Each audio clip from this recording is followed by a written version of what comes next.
ডাকে ঘর বাকি গেছে পার বাগিয়ে আবার করে ফারি করছি বেশি বৃষ্টির কারণে তাহলে এখন আর ঘর বাই যাবার অবস্থা বেশি খারাপ তাহলে আর ঘরও তো পানি করলে আর 8-9 মানুষ সেটা ঘর মা পরিবার থেকে আর বাপলে আর মা সল বুড়া মানুষ তাহলে আমরা বেশি ঝুঁকিতে আছি তাহলে প্রশাসনে যদি এ ব্যাপারে যদি নজর দেয় তাহলে আমরা খুব কি নিরাপত্তা কিম তাহলে সরকারে যদি কিছু আর্থিক সুবিধা দিলে তাহলে আমি মেডিকেল লাড়ি খাইছিল তাহলে এখন আর কি ব্যাপারে তা কিম নিলে আর খুব টেনশনত আছি। বিগত কয়েকদিন ধরে যে ভারী বৃষ্টির কারণে আমাদের এই যে নিম্নাঞ্চল যে এলাকা আছে আমার 9 নং ওয়ার্ডে ব্যাপক ফসলের ক্ষয়ক্ষতি, কৃষি জমি এবং প্লাস এই যে মৎস্য চাষ করে যারা জীবিকা নির্বাহ করত তাদের সমস্ত প্রজেক্ট ভেঙে একাকার হয়ে গেছে। পানি যাওয়ার আসলে কোনো পর্যাপ্ত ড্রেনেজ ব্যবস্থা এখানে নেই। এই যে বেড়িবাঁধ পূর্ব দিকে বেড়িবাঁধ হওয়ার কারণে বেড়িবাঁধে যথাযথ সুইচ গেট না বসানোর কারণে পালংকালী থেকে যে রোহিঙ্গা ক্যাম্পের সমস্ত পানি এবং আবর্জনাগুলো আমাদের এই পালংকালীর নাব নদী হয়ে এখানে আমার ওয়ার্ড দিয়ে প্রবাহিত হয়ে যে নদী আছে নদী দিয়ে নাম নদীতে পড়ে। তো এখানে বেড়িবাঁধ হওয়ার পরে কিছুদিন আগে 1 বছর আগে যে বেড়িবাঁধ হওয়ার কারণে বেড়িবাঁধে কোনো প্রকার সুইচ গেট স্থাপন করা হয় নাই। সুইচ গেট স্থাপন না করার কারণে পানিবন্দী অসংখ্য ঘর বাড়ি এখন পানি উঠতেছে। পাশাপাশি অতিবৃষ্টির কারণে যে নিচে ঘর আছে ঘর বাড়িগুলো পাহাড় ধসের কারণে ঝুঁকির মধ্যে আছে। এরকম আমার কাছে যে তথ্য আছে প্রায় 100 থেকে 200 বাড়ি ইতিমধ্যেই কি ঝুঁকির মধ্যে আছে। আমরা এটা স্থানীয় গণ্যমান্য ব্যক্তিদের মাধ্যমে তালিকা করার চেষ্টা করতেছি এবং পাশাপাশি এটা ঊর্ধ্বতন কর্তৃপক্ষকে আমরা এটা আপ টু ডেট এটা জানানোর চেষ্টা করতেছি।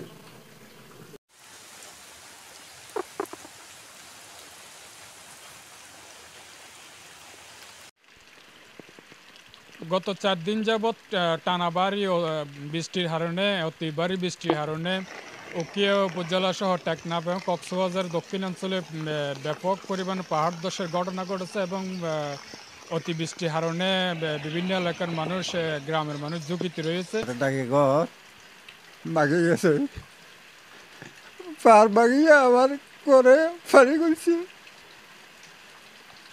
বেশি বৃষ্টির কারণে তাহলে এখন আর ঘর বাই যাবার অবস্থা বেশি খারাপ তাহলে আর ঘরও তো পানি করলে আর 8-9 মানুষ সেটা ঘর মা পরিবার থেকে আর বাপলে আর মা সল বুড়া মানুষ তাহলে আমরা বেশি ঝুঁকিতে আছি তাহলে প্রশাসনে যদি এ ব্যাপারে যদি নজর দেয় তাহলে আমরা খুব কি নিরাপত্তা কিম তাহলে সরকারে যদি কিছু আর্থিক সুবিধা দিলে তাহলে আমি মেডিকেল লাড়ি খাইছিল তাহলে এখন আর কি ব্যাপারে তা কিম নিলে আর খুব টেনশনত আছি।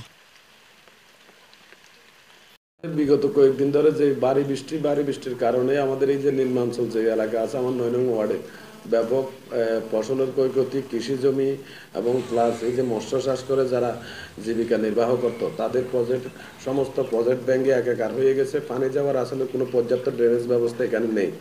এই যে বেড়িবাঁধ পূর্ব দিকে বেড়িবাঁধ হওয়ার কারণে বেড়িবাঁধে যথাযথ সুইচ গেট না বসানোর কারণে পালংকালী থেকে যে রোহিঙ্গা ক্যাম্পের সমস্ত পানি এবং আবর্জনাগুলো আমাদের এই পালংকালীর নাব নদী হয়ে এখানে আমার ওয়ার্ড দিয়ে প্রবাহিত হয়ে যে নদী আছে নদী দিয়ে নাম নদীতে পড়ে।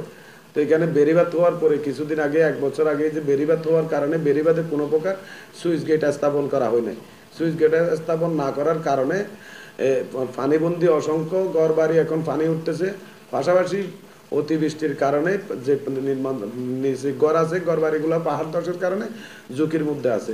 এরকম আমার কাছে যে তথ্য আছে, প্রায় 100 থেকে 200 বাড়ি ইতিমধ্যেই কি ঝুঁকির মধ্যে আছে। আমরা এটা স্থানীয় গণ্যমান্য ব্যক্তিদের মাধ্যমে তালিকা করার চেষ্টা করতেছি, এবং পাশাপাশি এটা ঊর্ধ্বতন কর্তৃপক্ষকে আমরা এটা আপ টু ডেট এটা জানানোর চেষ্টা করতেছি। ব্যাপক ফসলের ক্ষয়ক্ষতি, কৃষি জমি এবং প্লাস এই যে মৎস্য চাষ করে যারা জীবিকা নির্বাহ করত, তাদের পদের সমস্ত পদের ব্যাংকে একাকার হয়ে গেছে। পানি দেওয়ার আসলে কোনো পর্যাপ্ত ড্রেনেজ ব্যবস্থা এখানে নেই। এই যে বেড়িবাঁধ, পূর্ব দিকে বেড়িবাঁধ হওয়ার কারণে, বেড়িবাঁধে যথাযথ সুইচ গেট না বসানোর কারণে পালংকালী থেকে যে রোহিঙ্গা ক্যাম্পের সমস্ত পানি এবং আবর্জনাগুলো আমাদের এই পালংকালীর নাম নদী হয়ে এখানে আমার ওয়ার্ড দিয়ে প্রবাহিত হয়ে যে নদী আছে, নদী দিয়ে নাম নদীতে পড়ে। তো এখানে বেড়িবাঁধ হওয়ার পরে কিছুদিন আগে, 1 বছর আগে যে বেড়িবাঁধ হওয়ার কারণে বেড়িবাঁধে কোনো প্রকার সুইচ গেট স্থাপন করা হয়নি। সুইচ গেট স্থাপন না করার কারণে পানিবন্দী অসংখ্য ঘর বাড়ি এখন পানি উঠতেছে। পাশাপাশি অতিবৃষ্টির কারণে যে নির্মাণ ঘর আছে, ঘর বাড়িগুলো পাহাড় ধসের কারণে ঝুঁকির মধ্যে আছে। এরকম আমার কাছে যে তথ্য আছে, প্রায় 100 থেকে 200 বাড়ি ইতিমধ্যেই কি ঝুঁকির মধ্যে আছে। আমরা এটা স্থানীয় গণ্যমান্য ব্যক্তিদের মাধ্যমে তালিকা করার চেষ্টা করতেছি, এবং পাশাপাশি এটা ঊর্ধ্বতন কর্তৃপক্ষকে আমরা এটা আপ টু ডেট এটা জানানোর চেষ্টা করতেছি।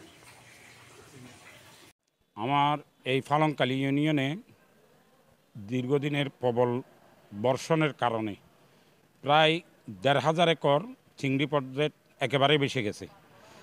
পরবর্তী আমার প্রায় 13 কিলোমিটার মতো কাঁচা রাস্তা বেসে গেছে। 7 কিলোমিটার মতো ইটের ব্রিকসলিন নষ্ট হয়ে গেছে। আমার 3 কিলোমিটার মতো কার্পেটিং রাস্তা নষ্ট হয়ে গেছে। এরপরে এখন পর্যন্ত আমি 68টি বাড়ি একেবারে পাহাড়ের ভেঙে গেছে, যে মানুষ এর জানমালের ক্ষতি হয় নাই, যার কারণে আমরা সোচ্চার ছিলাম। আমরা মাইকিং করে এবং যেইভাবে পারে মানুষকে সচেতন করার কারণে মানুষের জানমালের ক্ষতি হয়, জানের ক্ষতি হয় নাই, কিন্তু মালের প্রচুর ক্ষতি হয়েছে। যেমন আমি এই পর্যন্ত 68টি বাড়ি একেবারে বশীভূত হয়েছে, তার চিত্র পেয়েছি। ক্ষতির পরিমাণ ধরতে গেলে প্রায় 200 মতো ফানের বরস নষ্ট হয়ে গেছে। একেবারে না হলেও আমার 300 একর মতো ধানের বীজতলা নষ্ট হয়ে গেছে। এছাড়া ক্ষতির পরিমাণ ধরতে গেলে অনেক ক্ষতি হয়েছে। আপনাদের মাধ্যমে আমি সরকারকে বলবো, দ্রুত ক্যাশ ফর ওয়ার্ক সাপোর্ট দিয়ে সরকার অথবা বিভিন্ন এনজিও এখানে রোহিঙ্গা ক্যাম্পে কর্মরত আছে, তাদের মাধ্যমে হলে এই যে ক্ষতি হওয়া রাস্তাসমূহ যেগুলো স্ট্রাকচার আছে সেগুলা যাতে দ্রুত সংস্কার করে দেয়। এবং সেই সাথে আরও বলবো, যেই সমস্ত ক্ষতিগুলা হয়েছে সেই ক্ষতিগুলা কিন্তু সরকার পুষিয়ে দিতে পারবে না, আমরাও পুষিয়ে দিতে পারবো না। শুধু মানবিক সহায়তাগুলা যাতে সরকারের পক্ষ থেকে আসে সেই আবেদনটুকু করব। ধন্যবাদ।